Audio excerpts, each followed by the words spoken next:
আমি স্বপ্নে দেখতেছি আমি গোবরের টিলার উপরে দাঁড়ানো, গরুর পায়খানার টিলার উপরে দাঁড়ানো, গরুর পায়খানা স্তূপ করে রাখা, তার উপরে আমি দাঁড়ানো। আর এদিকে আমার কোমরটাতে একটা বেরি লাগানো, একটা বেল লাগানো, বেল লাগিয়ে আমাকে বেঁধে রাখা হয়েছে। আর আমার শরীরে দুইটা চাদর দিয়ে আমাকে আবৃত করা। এদিকে আমার হাতে একটা ঢোল আছে, যেই ঢোল আমি ক্রমান্বয়ে বাজিয়ে যাচ্ছি। এই ঢোল আমার হাতে।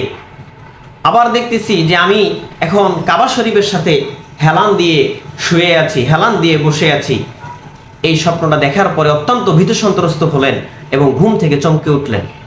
আলহামদুলিল্লাহ, আজকে আলোচনা করব গরুর গোবর স্বপ্নে দেখার ব্যাখ্যা কি হয়, গরুর গোবর স্বপ্নে দেখলে কি হয়, বা যদি ঢোল স্বপ্নে দেখে ঢোল, তাহলে এই স্বপ্নের ব্যাখ্যা কি হয়। অথবা যদি দেখেন আপনার কোমরে কোনো বেল্ট বা বেড়ি দিয়ে আপনাকে বাঁধা, বা এরকম কোনো রশি দিয়ে আপনার কোমরের বাঁধা, তাহলে এই স্বপ্নের ব্যাখ্যা কি হয়, সেই সংক্রান্ত বিষয় নিয়ে আলোচনা করার চেষ্টা করব ইনশাআল্লাহ তাআলা।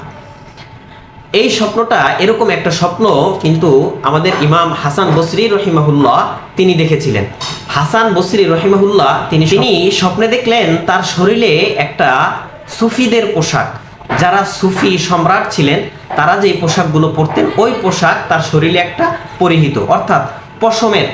ওই সময়ে সুফিরা পশমের এক ধরনের উন্নত মানের পোশাক পরিধান করত। তার শরীরে ওই পশমের পোশাক তার শরীরে পরা, এবং তার কোমরে দেখলেন যে তার কোমরে একটা বেরি, একটা বেল্ট দিয়ে তার কোমরটা পিছন থেকে বাঁধা। এবার তিনি আরো দেখতে পেলেন যে তার দুই পায়ের মধ্যে বেরি লাগানো, তার দুই পায়ে বেরি দিয়ে তাকে বাঁধা। তার গায়ে মাদুরের মতন দুইটা চাদর রয়েছে তার। আর এই বাঁধা অবস্থায়, তার পায়ে বেরি লাগানো অবস্থায় তাকে দাঁড় করিয়ে রাখা হয়েছে একটা গোবরের টিলার উপরে। একটা গরুর পায়খানা যেখানে স্তূপ করা হয়, এই স্তূপের উপরে তাকে দাঁড় করিয়ে রাখা হয়েছে। বলে আমি সেখানে দাঁড়ানো অবস্থায় দেখলাম যে হঠাৎ আমার হাতের মধ্যে আর একটা ঢোল, হাতের মধ্যে একটা তবলা। এই তবলা আমি কি করছি, ক্রমান্বয়ে বাজিয়ে যাচ্ছি। এবার আবার দেখতেছি, আমি এখানেই দেখতেছি যে আমি কাবার সাথে হেলান দিয়ে বসে আছি। তিনি এই স্বপ্ন দেখার পরে তিনি ঘুম থেকে চমকে উঠলেন। তিনি দৌড়ে তৎকালীন সময়ের সব থেকে প্রখ্যাত যে মুআব্বির ছিলেন তার কাছে চলে গেলেন। তখন তিনি মুহাম্মদ ইবনে সিরিন রাহিমাহুল্লাহ এর দরবারে উপস্থিত হলেন এবং বললেন যে হযরত, আমি স্বপ্নে দেখলাম এই অবস্থায় আমি অবস্থান করছি, আমি এমন অবস্থার মধ্যে অবস্থান করছি, আপনি আমার এই স্বপ্নের ব্যাখ্যা করেন, আপনি আমার এই স্বপ্নের তাবিরটা করেন। মুহাম্মদ ইবনে সিরিন রহিমাহুল্লাহ ইমাম হাসান বসরি রহিমাহুল্লাহ তার সকল স্বপ্নের বৃত্তান্ত শুনলেন। শোনার পরে তিনি মুচকি হাসলেন। হাসান বসরি রহিমাহুল্লাহ তিনি বলতেছেন যে আমার এই ভয়াবহ স্বপ্ন, আমি গোবরের টিলার উপরে দাঁড়ানো, আমার হাতে ঢোল তবলা, আমার কোমরে বেরি, আমার পায়ে বেরি, আমার কোমরে বেল্ট দিয়ে বাঁধা, আমার পায়ে বেরি লাগানো, এই স্বপ্ন শুনে আপনি হাসছেন। আপনি মেহেরবানি করে আমার এই স্বপ্নের তাবির করেন, আমার এই স্বপ্নের ব্যাখ্যা প্রদান করেন। তো ইমাম মুহাম্মদ ইবনে সিরিন রহিমাহুল্লাহ এবার তার এই স্বপ্নের তাবির করতে শুরু করলেন। বললেন, তুমি যে চাদর দেখেছো, তুমি যে রেশমি পোশাক দেখেছো, এটা অত্যন্ত দামি সম্মানিত। এর ব্যাখ্যা হবে তুমি পুত পবিত্র হবে, আর তুমি যে দেখেছো তোমার কোমরে বেল্ট দিয়ে শক্ত করে বাঁধা, এটা হবে তোমার দিনের প্রতি শক্তি সামর্থ্য আরো বৃদ্ধি পাবে। কেননা কোমর যখন বাঁধা হয় তখন কিন্তু মানুষ শক্তি আরো বেশি ফিরে পায়।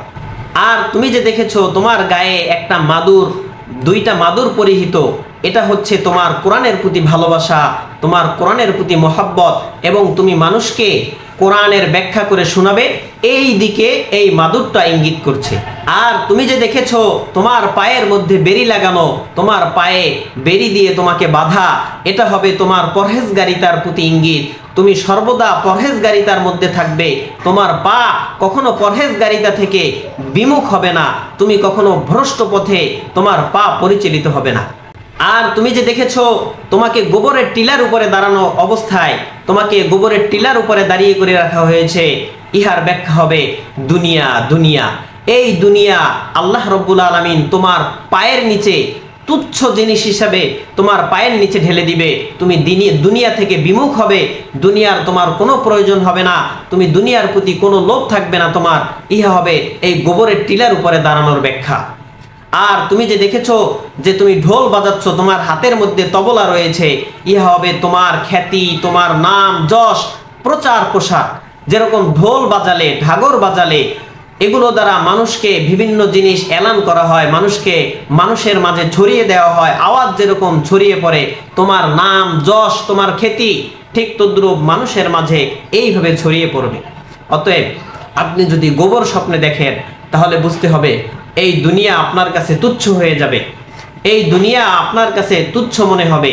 আপনি যদি ঢোল ডাগর স্বপ্নে দেখেন তাহলে এই স্বপ্নের ব্যাখ্যা হবে যে আপনার নাম খ্যাতি, যেরকম ঢোলে বাড়ি দিলে চতুর্দিকে আওয়াজ ছড়িয়ে পড়ে, ঠিক তদ্রূপ আপনার নাম যশ, আপনার খ্যাতি চতুর্দিকে ক্রমান্বয়ে ছড়িয়ে পড়তে থাকবে। আপনি কোন বিষয় নিয়ে স্বপ্ন দেখেছেন সেটা যদি আমাদের সাথে শেয়ার করেন, ইনশাআল্লাহ তাআলা চেষ্টা করব আপনার স্বপ্নের সঠিক তাবির করার জন্য। আসসালামু আলাইকুম ওয়া রাহমাতুল্লাহি ওয়া বারাকাতুহু।